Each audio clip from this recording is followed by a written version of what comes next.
É uma missão muito nobre a nossa, de pais, de mães, de professores, adultos, educadores no geral, ajudar a criança nos estudos, fazer ela entender os novos conteúdos, novos conhecimentos, mas tudo isso sem ela perder a autonomia. Ajudando sim, mas em um processo eutagógico, em que a criança seja realmente a protagonista da sua própria vida escolar. Só que, infelizmente, ainda na maioria das escolas do nosso país, e falando aqui especialmente agora de ensino público, né? A gente ainda tem uma educação muito tradicional. Eu não sei se essa seria a palavra até mais adequada, poderia ser antiquada, antiga. E aí a gente precisa levantar uma bandeira da educação para conseguir transformar efetivamente o cenário que a gente tem hoje. Tem uma piada, uma historinha que contam, que diz que se uma pessoa qualquer tivesse dormido há 150 anos atrás e acordasse hoje no Brasil, ela não ia reconhecer muita coisa, mas que se essa pessoa fosse um professor, uma professora, tivesse dormido há 150 anos atrás e acordasse hoje dentro de uma sala de aula, estaria tudo igual. É uma brincadeira, mas com um sério fundo de verdade. E eu falo de educação da base, lá no início, a criança, o adolescente, a educação infantil, o ensino fundamental. No artigo 53 do ECA, que é o Estatuto da Criança e do Adolescente, por exemplo, diz que a criança e o adolescente têm direito à educação visando ao pleno desenvolvimento de sua pessoa. E será que isso é o que acontece realmente nas escolas, nas salas de aula, na educação como um todo? Falo como um todo porque é um processo que não é individual, não é único, é uma engrenagem toda, né? Sociedade, escola, família, estudante, todos fazem parte desse processo, cada um tem o seu papel. Mas a pergunta que fica depois de 30 anos do ECA falando sobre educação é: será que a educação visa realmente ao pleno desenvolvimento da criança e do adolescente? Há muitos avanços nesse sentido, sim. Há trabalhos diferenciados, projetos extraordinários, muitos professores que se desdobram, muitas escolas que se destacam, muita gente mesmo querendo e fazendo a diferença. Mas e aí? No geral, primeiro, a gente tem um método de avaliação no Brasil que talvez deturpe um pouco esse conceito, infelizmente, porque afunila no Enem, e aí essa formação humana completa, de fato, é deixada de fora. Não são valores cobrados nessa avaliação, não é a criatividade, não são outras faculdades mentais que não a memória e a razão. E acaba aí.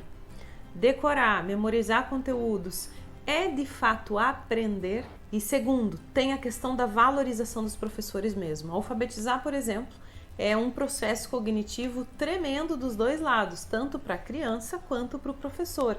Entender em qual fase aquela criança está, se no silábico, no pré-silábico, enxergar como a criança está ouvindo aquele fonema, etc, etc. E quanto ganha um professor da rede pública de ensino para alfabetizar, para dar aulas mais criativas, né?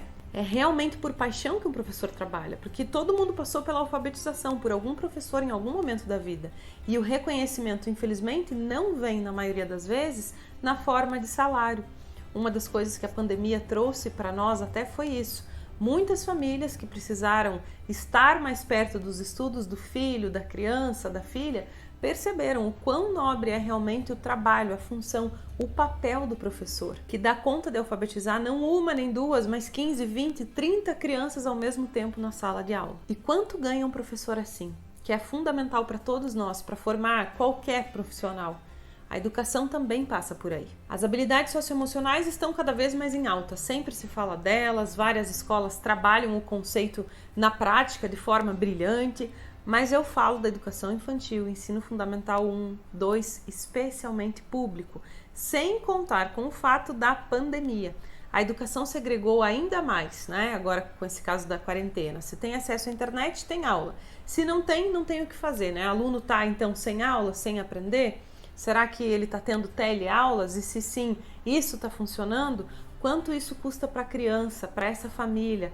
Quanto conteúdo perdido, quanta coisa sendo simplesmente deixada para trás, sem escola, sem aula virtual, tentando acompanhar por conta própria o que tem no livro, no material escolar, quando tem o material escolar, né? E mesmo fora da pandemia, num dia a dia normal, fora da quarentena, o que os professores têm trabalhado em sala de aula?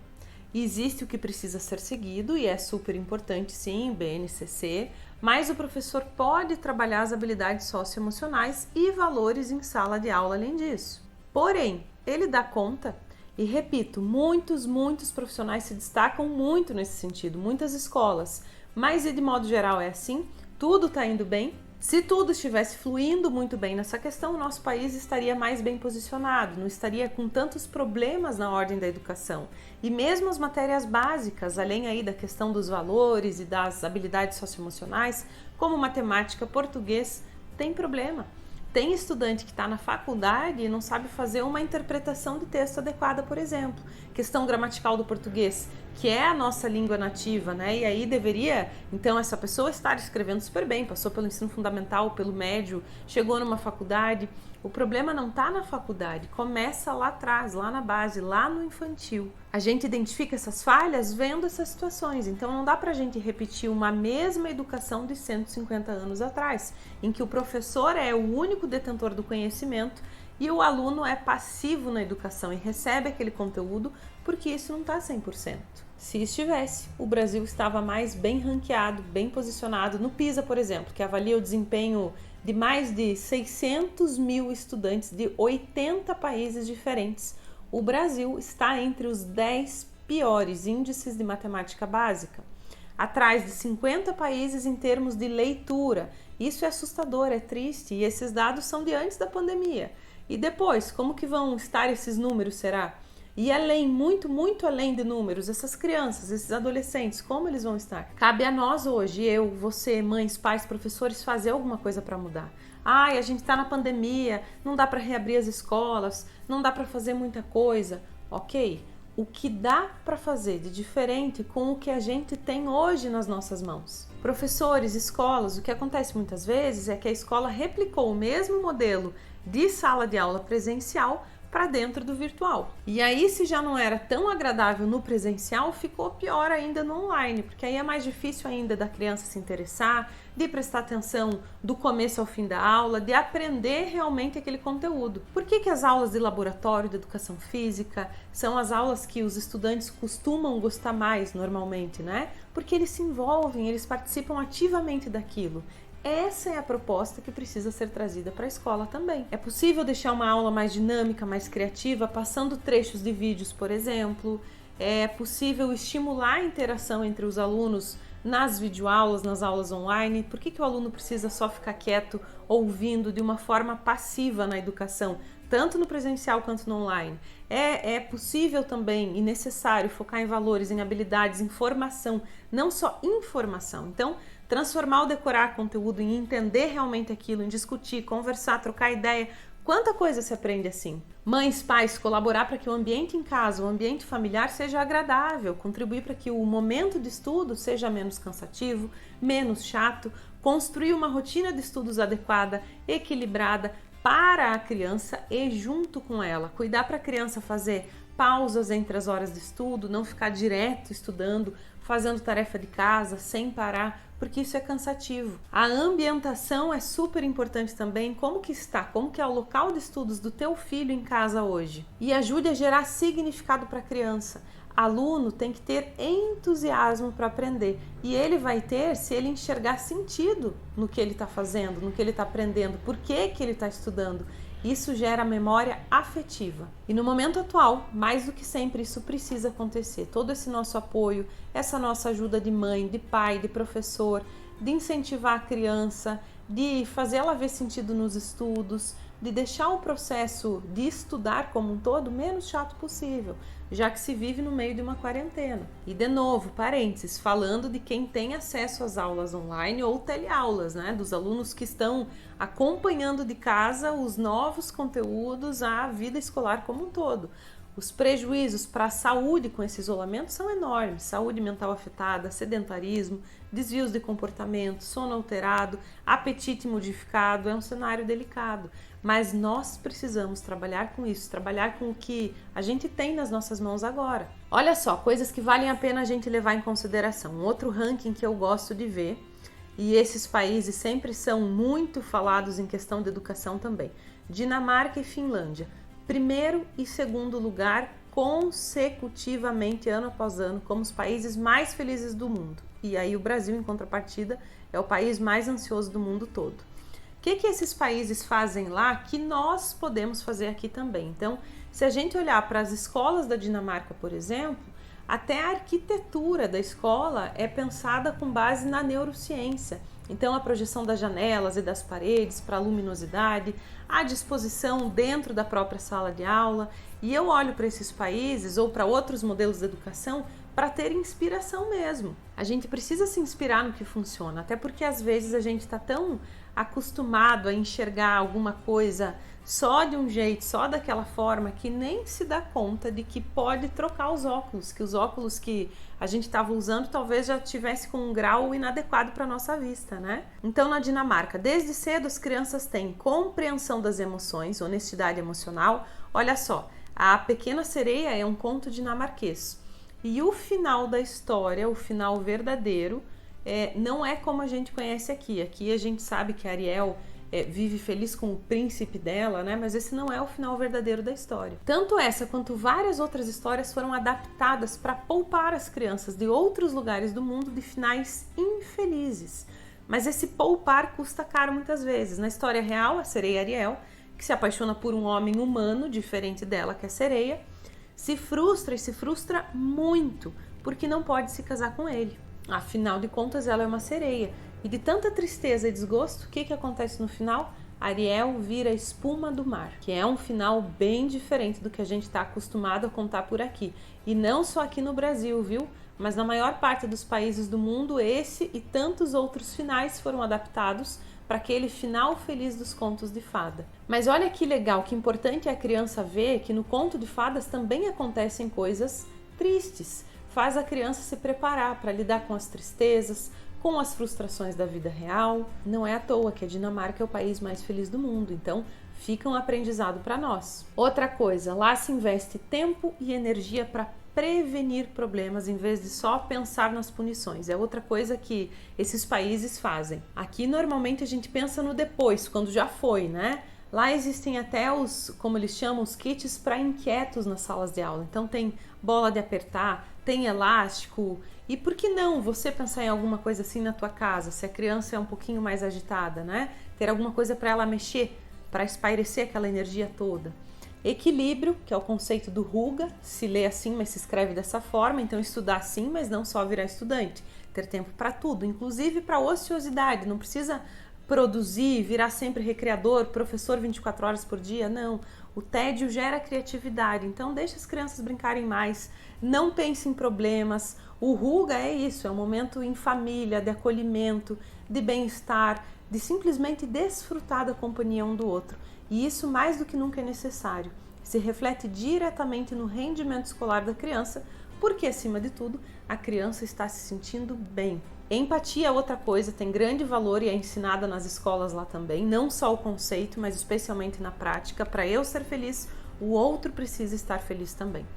Tudo isso contribui para que eles sejam o número 1 em felicidade, não é por acaso esse ranking, né? A escola é o lugar onde as crianças e os adolescentes aprendem português, matemática, história, geografia, mas também onde aprendem lições sobre como se relacionar com as pessoas, valores, habilidades socioemocionais, constroem direitos de cidadania. E isso é o que cabe a nós, mães, pais, mais do que nunca, por conta especialmente da pandemia. Olhar para a parte emocional, para a parte de valores. A gente chega naquela dualidade que ainda é vivida hoje em dia, no trabalho, na escola, no nosso dia a dia mesmo. Existe muito aquela dualidade corpo versus mente.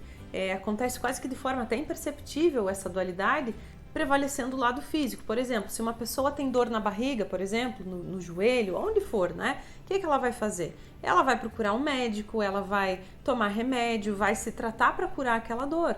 Já a dor emocional, não. Nem sempre é percebida. Fazer terapia, cuidar da saúde mental, que são coisas assim importantíssimas. Infelizmente ainda é considerado um luxo para muita gente. E na escola, na educação como um todo, a gente esbarra na questão do quê? Da dualidade conteúdo versus competências. Uma eterna discussão no bom sentido. preparar para a vida ou para o mercado de trabalho? Muitas vezes como se as duas coisas não fossem possíveis de existirem juntas, né? Ainda existe uma tendência a polarizar e ver só essa dualidade mesmo, ou preto ou branco. Não é possível então enxergar as milhares de nuances de cores que existem entre esses dois polos. Isso posto, competências, mais do que habilidades, trabalhar as competências da criança em sala de aula, em casa, e não só os conteúdos. O que deve realmente haver são os pilares da Unesco para a educação. Aprender a conhecer, que gera autonomia, aprender a fazer, aprender a conviver e aprender a ser. A gente ensina a criança a estudar, mas a autonomia, a gestão é dela. Arranje modos de a criança aprender, como já dizia Piaget. E no mergulho da criança nos estudos, ela vai descobrir a pérola dela. Cada uma com a sua singularidade, com o seu jeito, seu temperamento. Não dá pra gente padronizar.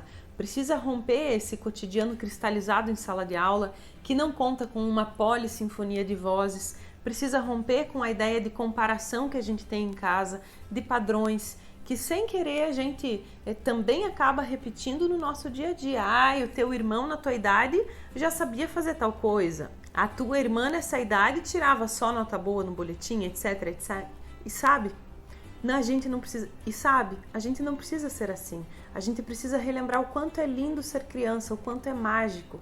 A gente precisa resgatar a nossa criança em nós, a criança que a gente já foi um dia, para lembrar de como é intenso, como é lindo ser criança. Esses dias eu fui para uma sessão de estudos acompanhar um aluno de 5 anos, e aí no meio da tarefa apareceu uma joaninha voando e parou na escrivaninha dele. E que mágico ver aquele menino super interessado naquele bichinho, naquele inseto. Deu até nome para ele, Johnny. Ficou curioso para saber onde o Johnny ia. E a criança tem essa pureza, essa fantasia que muitas vezes nós, adultos, perdemos em algum lugar do passado. E é importante explorar essa fantasia, essa criatividade da criança. Isso é extremamente lúdico, faz parte do mundo dela. Por conta disso também eu falo tanto do brincar. Brincar é um aprendizado sério para a criança e ela aprende muitíssimo brincando. Precisa deixar essa imaginação correr solta, correr livre. As aulas que exploram a criatividade, por exemplo, são ótimas aliadas no desenvolvimento infantil. E você, mãe, você, pai, pode e deve explorar isso em casa também. E para finalizar, eu deixo aqui uma frase do Carlos Drummond de Andrade, que tem tudo a ver com isso que eu falei hoje, que diz assim: brincar com crianças não é perder tempo, é ganhá-lo. Se é triste ver meninos sem escola, mais triste ainda é vê-los sentados enfileirados em salas sem ar, com exercícios estéreis, sem valor para a formação do homem. Quanta reflexão para a gente pensar, né?